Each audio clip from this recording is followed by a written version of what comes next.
The International Labor Organization conducted more than 650 interviews over a 2-year period in Middle Eastern countries. The ILO estimates that there are 600,000 forced labor victims in the region, and the report singles out a sponsorship system that creates an unequal power dynamic between the employer and the worker. Let's find out more about what the report says. Beate Andres is the head of the special program to combat forced labor for the International Labor Organization, and she joins me now from Amman, Jordan. All right, Beate, thanks for being with us. First of all, what is this sponsorship program that is that so many of these forced labor situations are being blamed on? Now, the system was set up many years ago, and it was certainly not meant to force people in a situation of trafficking or forced labor. But what it has created is a situation of disproportionate power between workers and employers. It does not exist in all the countries of the region, but where it does exist, we really see that it creates a situation of vulnerability for many migrant workers, especially those coming from Asia and Africa. And which countries in the Middle East are the worst offenders, if you will? Well, as I said, it is a policy decision to have the system. So we don't say that the system in itself creates forced labor, but we see that countries like Bahrain, for instance, have taken steps to abolish or to reform the system, and we would encourage other countries in the region to do the same. Where are you seeing examples of this most often in the Middle East? So for viewers who are not familiar with the region. The study has covered 4 countries, in particular the United Arab Emirates, Kuwait, Jordan, and Lebanon. And in all those countries, we have looked into different sectors, domestic work in particular, sex work, but also other sectors like agriculture and construction. What are the, I mean, essentially, if you had to give advice to a government, is this about legislating against forced labor and then enforcing the laws? Is that the solution, or is it cultural awareness? What do you think it is? Well, there have been sweeping legislative changes in this region, so the laws are in place. There are also laws against, for instance, the retention of passports, but they need to be better enforced.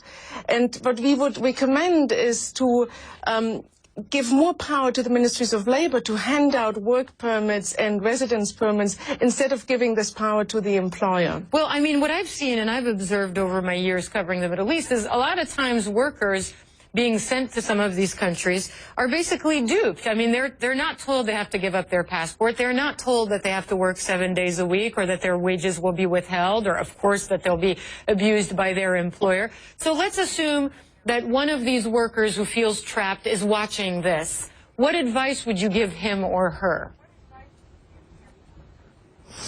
Well, the deception starts in the countries of origin. So the first advice would be really to select your recruiter very, very carefully.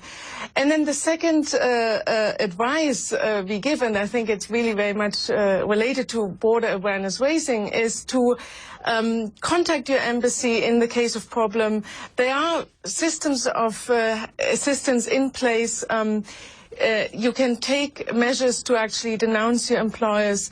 But obviously what we are also saying and discussing here at this conference is how we can strengthen these systems so that workers are not punished when they denounce their employers. Right, because I mean, one of the things that I would think if I were in a situation like this would be to go to my embassy and say, here's the situation, I don't have my passport, I don't have my travel documents, but I'm being abused, I'm being taken advantage of. But this it doesn't sound like this happens nearly as often as it should, yeah? Absolutely. Of course, the embassies receive many calls, but they're also overwhelmed. And many workers simply are afraid to call any number. So we need to really strengthen the systems of protection, including workers' organizations, NGOs, and so on, who can reach out to workers, in particular those who are in hidden places, like in private homes. Now, and I just have a couple more questions that I find interesting, just in terms of what advice or what, how you would shed light on a certain issue for people watching. But let's assume you are a potential employer of domestic basic help or anything else in one of those countries. What would you say to individuals who don't want to take part in the system? What should they do? Well, the first really important message is know the laws of your countries, because in many countries the laws actually exist to protect workers and to advise employers on their behavior. But what we have discussed here is with the delegations from many countries of the region is how we can really generate long-term behavioral change among employers, and we have a long way still to go.